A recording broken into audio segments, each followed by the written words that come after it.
Hi there, it's Doris, your traveling golf diva. And today we have a PGA professional from Canada.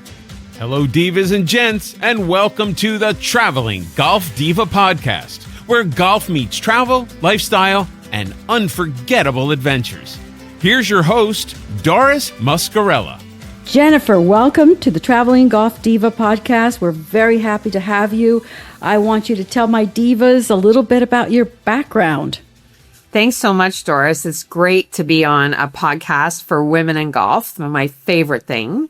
So I went to Campbell University. I went on a golf scholarship, which was a little unusual from where I'm from in a small town in Canada.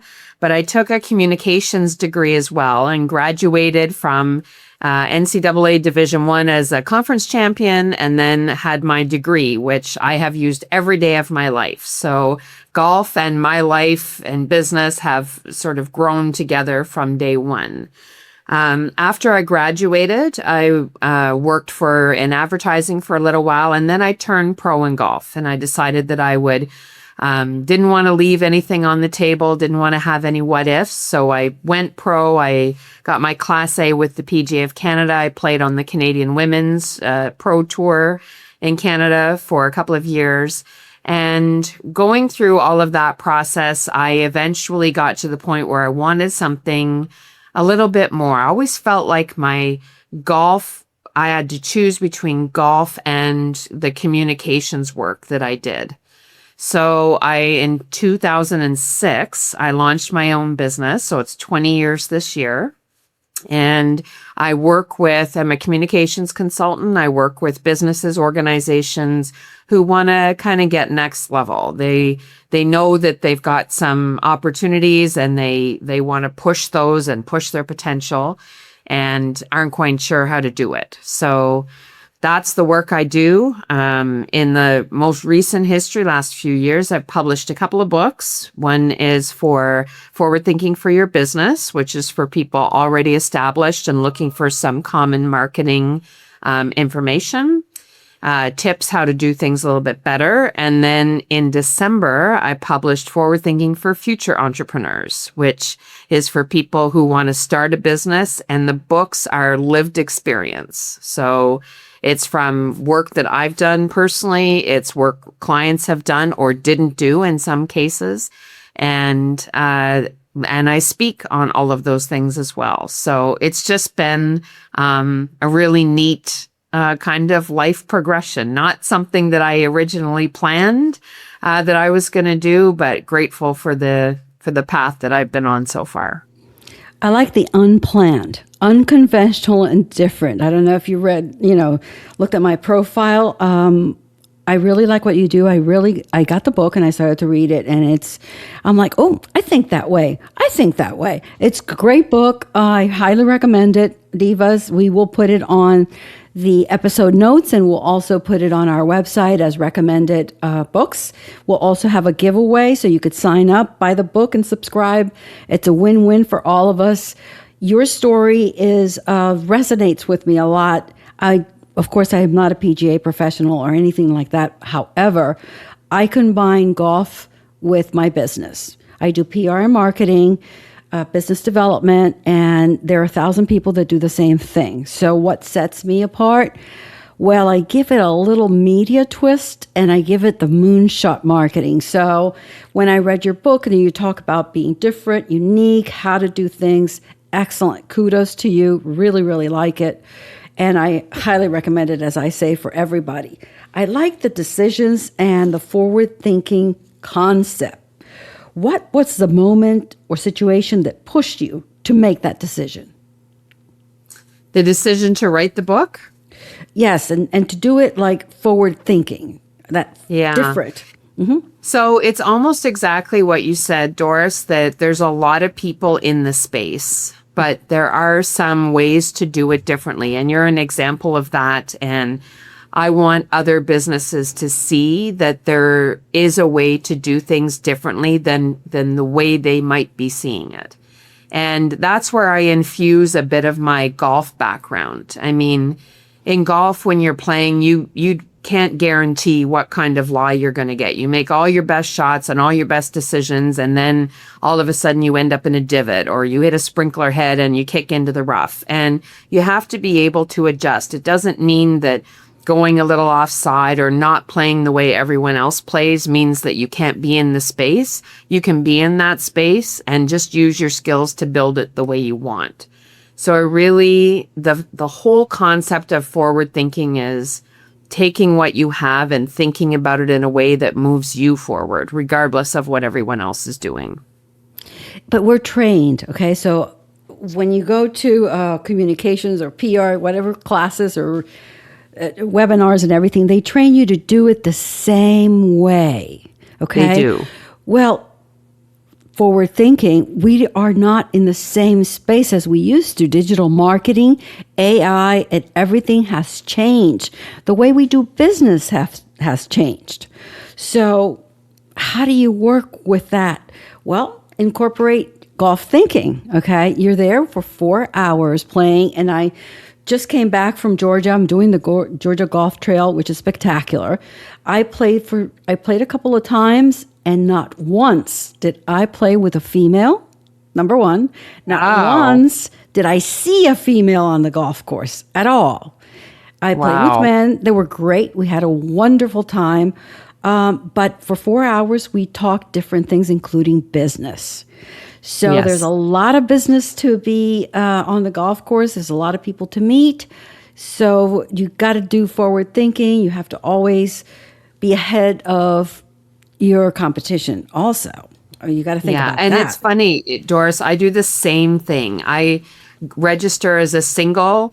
I get put in with a group, and I love it. It's almost like a little experiment every time I'm out there, and the people I meet, and I've been very fortunate to be matched with some amazing women in career-wise on the golf course that I never knew before, and we remain connected to this day.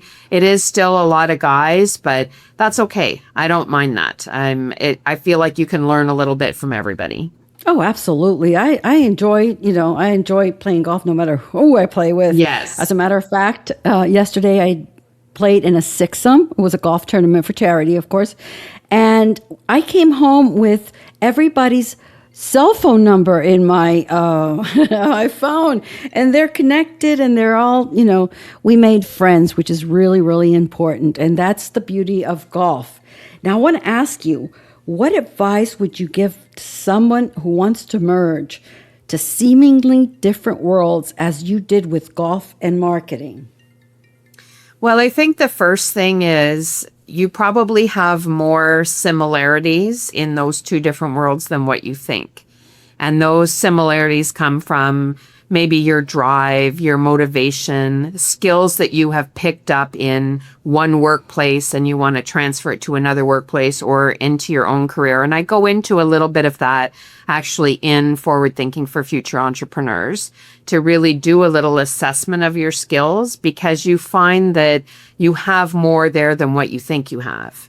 And it makes that transition where it seems to be a big, a second career or a big change. It lessens the maybe anxiousness that comes with making a change like that. Whenever you realize, what, I've got some skills here that are it's gonna make this change successful. So I really encourage people to start with that. In fact, this morning, just before I had a chat on the call here with you, I had that conversation with someone. I'm like, you have more skills than you think, and you can transition to, something that she was thinking about doing. I'm like, you just have to pay attention to what you already know.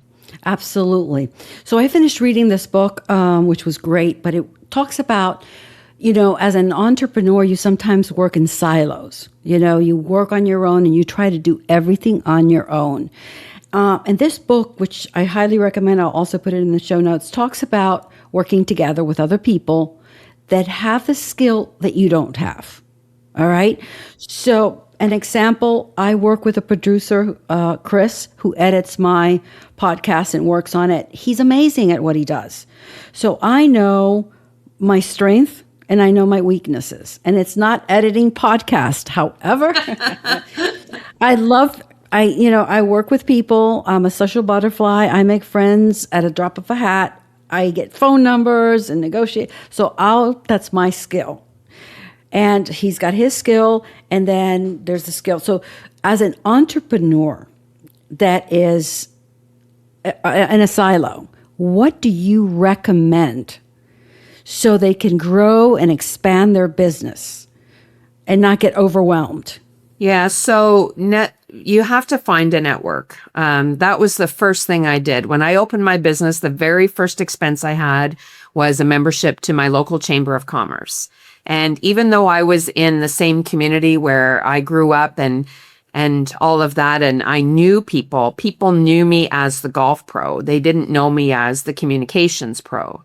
So I had to reintroduce myself and my skills to people who knew me in a certain way. So that's really, it doesn't have to be a local association. It can be like a trade association.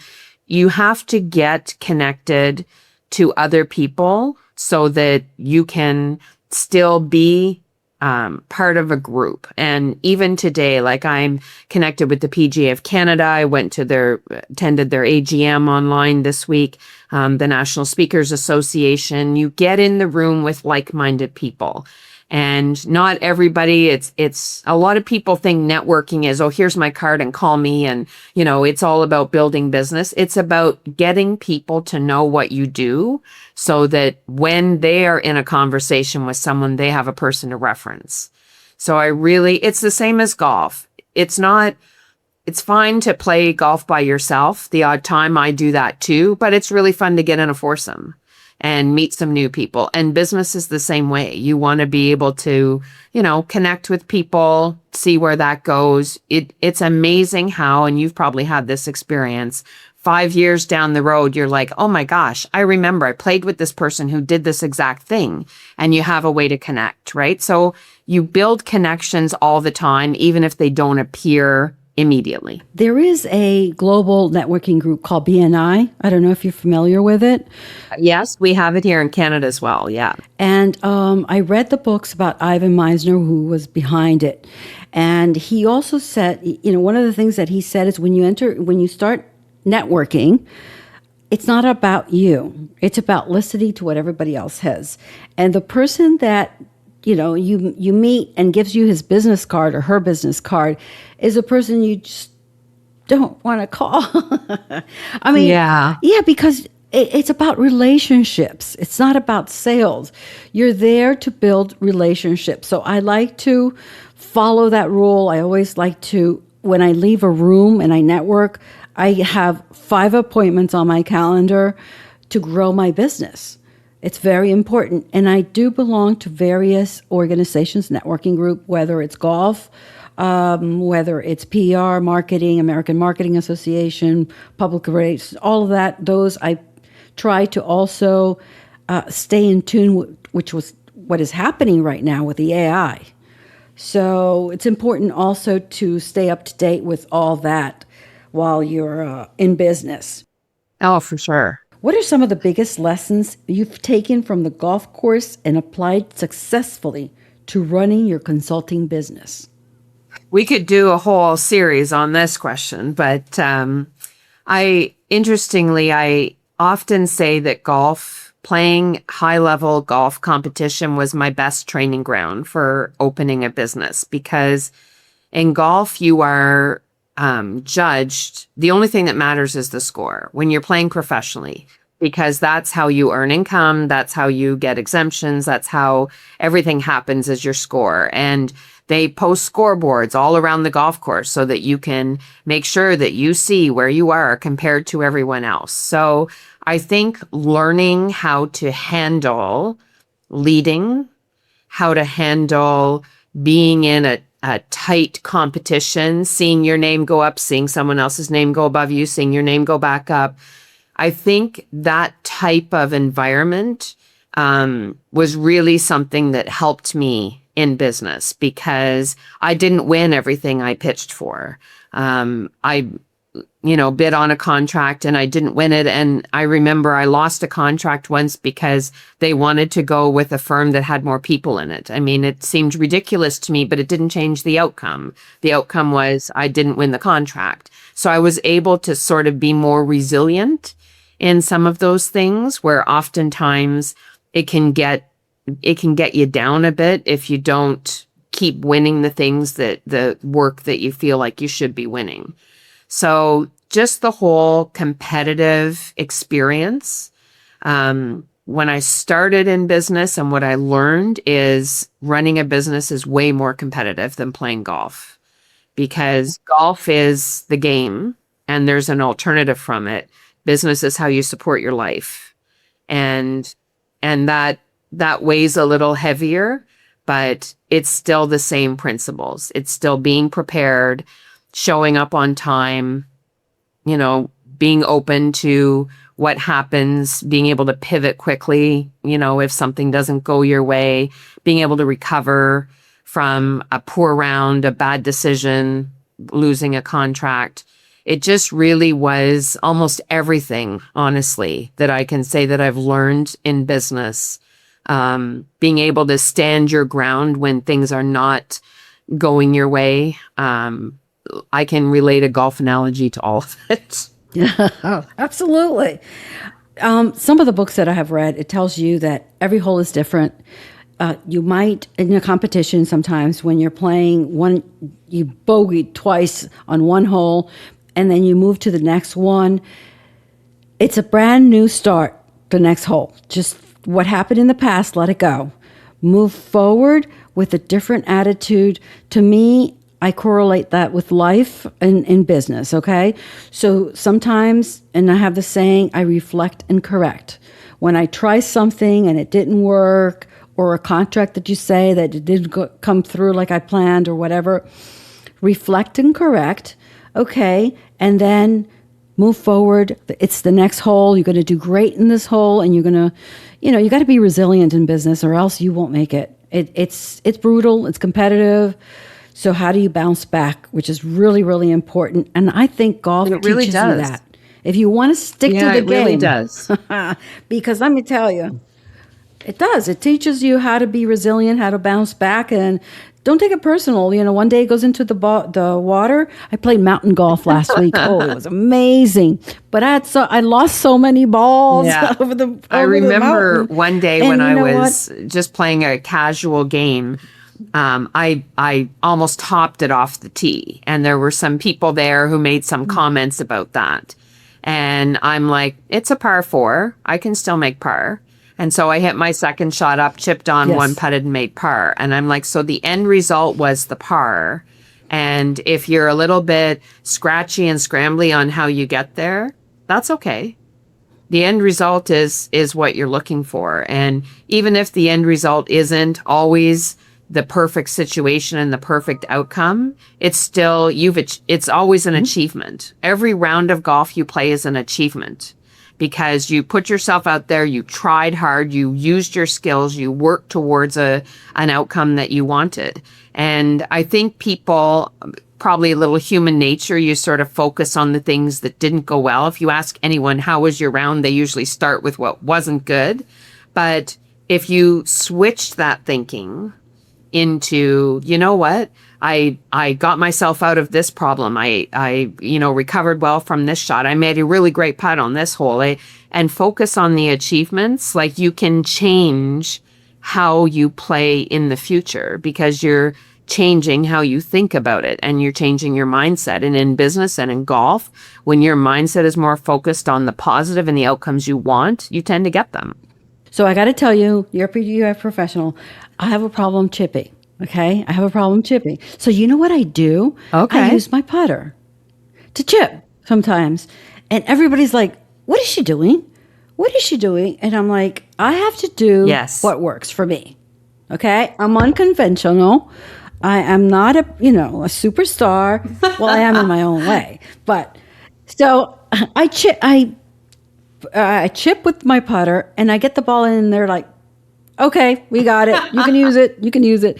You have to adapt sometimes in business also. Not all the, everything works the way you want it to, so you adapt. And the same thing, I'm telling you, I've adapted with my business. I do moonshot marketing, as I was telling you, totally out of the box. Sometimes my clients are like, is she nuts? I go, let's try it. And if it doesn't work, we'll change Yes. it. And it does work. So absolutely. Can you share some examples of how entrepreneurship made you a mentally tough competitor, both in business and on the golf course?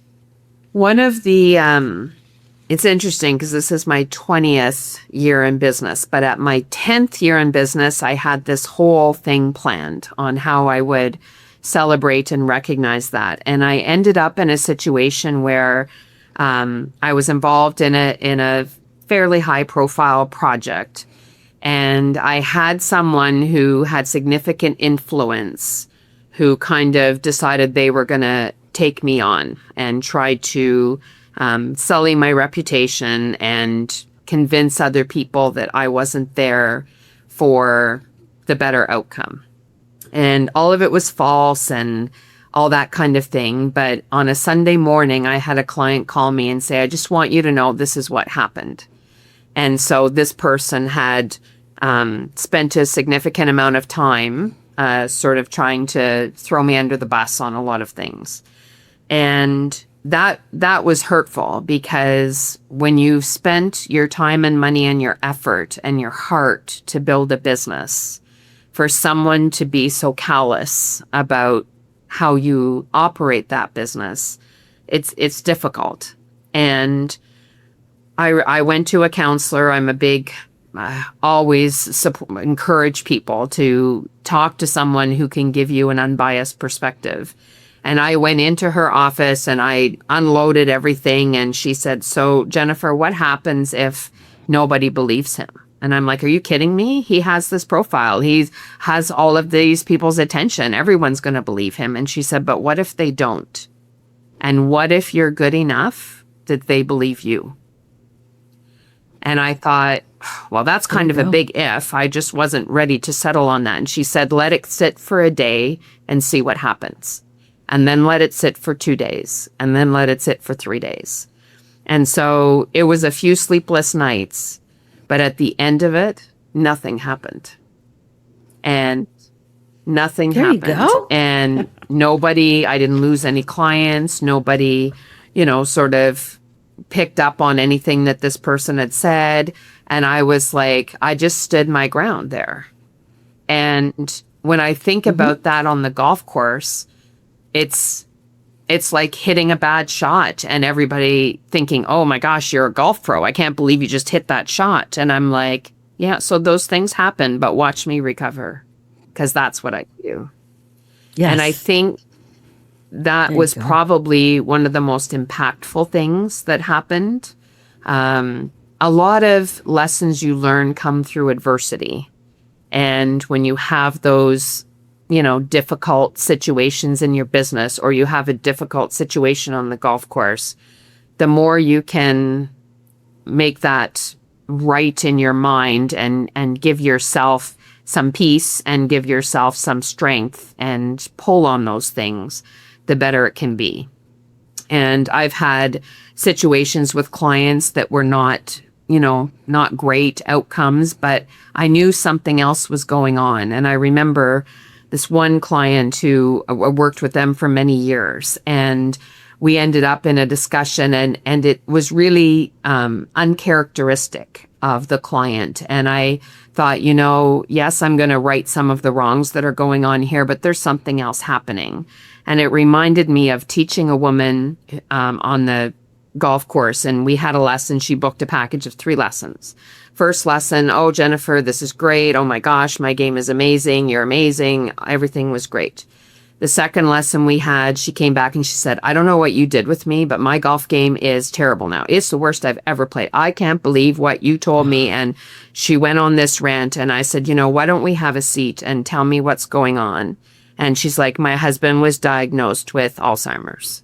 And I said, I think what you need to do is spend your time with him, and golf will be here when you're ready. So there was something else Exactly. going on there that was impacting things that she wanted to do. And having that grace, I think, helps you in difficult situations in the boardroom, on the golf course, wherever you are.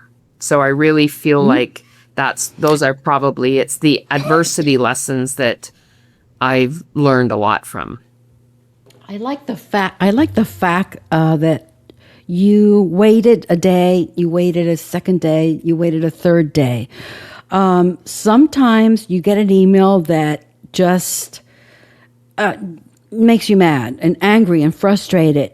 I tried not to respond. I walk away from that and cool off before I respond.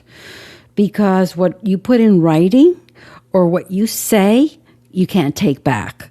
So, sometimes it's better just to wait a day or wait a second day, because you don't want something. And in my other life, I was in the legal field. I worked for many years in the legal field. And what you put in writing comes to haunt you. So just be careful. That's really, really important. And then now we have Chat GPT, where we could put it in there. One time I put something in Chat GPT and it responded, "No profanity. We don't accept profanity." So I said, "Okay, I'll edit the email and take out the frustration." So they will edit it for you, make it professional, so you don't say something that you will regret. Okay, because there's some people that really test you. You've written 2 books. And I love books. I will be putting them on our website. It's Forward Thinking for Your Business, which is the one I am reading, and Forward Thinking for Future Entrepreneurs. What inspired you to write your first book? It was something that I had sort of always wanted to do, but never really found the right time to do it. Then I had I took a course, professional development course, and it helped me set a goal. And my goal was to write the book. And I had already been down the road of trying to write the book, and I couldn't get anyone to publish it. And I was like, so I put it on a USB stick and threw it in the drawer of my desk. So then I take this course, and it's like about writing a book, and it nearly broke my heart because I put so much time into trying to get the book published. But I took the USB out and I read it, and I'm like, this stuff is still good. Like 2 years have passed and this is good. And with a little bit of tweaking, and I just got it in my mind I was going to do it. And I thought the first book, there were common marketing questions that I was hearing from clients. And things about, well, my competitor did this, should I do it? Or I've been asked to sponsor something, is it worthwhile? Or something happened, a challenging situation with a client. And they were common things. And I thought some of these things, if I could just give them a little snippet, they could solve their own problem and they could make a better decision and spend their money in a better way. And that's really what the book is. It's a collection of situations and the explanation of the situation, sometimes a little story that goes with it, the advice, and then apply it yourself and do it that way. So people have really reached out, so many people about the different things that they've picked up from the book. And I think that's great. The Futurepreneurs one came because in speaking with a lot of people, they mentioned, I wish I would have started my own business. And I didn't because I was afraid it wouldn't work, or it didn't seem like the right time, or I had a really good salary, and that just hit my heart that someone had this regret. Right. And I thought, I don't want people to have a regret for not starting a business if it's something they're thinking about. And I want to give them from an inside the ropes look of what it's like. I'm going to give them insight that I've had, insight from other people who've written it. I want them to see the stuff of what this lifestyle is like, the good and the challenge, and how to overcome it and how to think about it in a way that moves them forward. Whether they end up doing it or not, I want them to have a little bit of extra insight that maybe they're not getting. I'm very passionate about entrepreneurship. It's it has allowed me to live the life that I want and do the things that I want. And when I talk to entrepreneurs, it's done the same for them. It's just given them a way to use their skills to their maximum ability, fill a need that wasn't being met. And I want people who have the thinking about that to have a way to pursue it with more confidence. I love it. You speak my language. I'm telling you, since we got on, I started the podcast. So, as someone who has lived the life of competition, competitive golfer, which you did amazing, by the way, and now you travel as a speaker and a consultant. Has your golf influenced the way you travel to new places? I mean, give me a little bit, because, the combination of professional golfer and business entrepreneur and speaker, that cocktail of different talent. Tell me how that has worked for you, especially when you travel to speak in different places. So, interestingly, a lot of the speaking considerations I get are when an event is being held at a golf course. So the organization says, oh, this is neat. She speaks on business. We're a business group and we're at a golf course and she's a golf pro. So this is a good fit. A lot of associations and events and organizations, businesses have golf events. So there's an easy connection to be made there. A lot of people who run businesses are golfers. So when I do my speaking, I have a Think Like a Pro keynote where I bring in the golf and the business experiences and sort of connect them to strategy and how that all works and how you can create your own strategy. And I was concerned that the non-golfers wouldn't like it.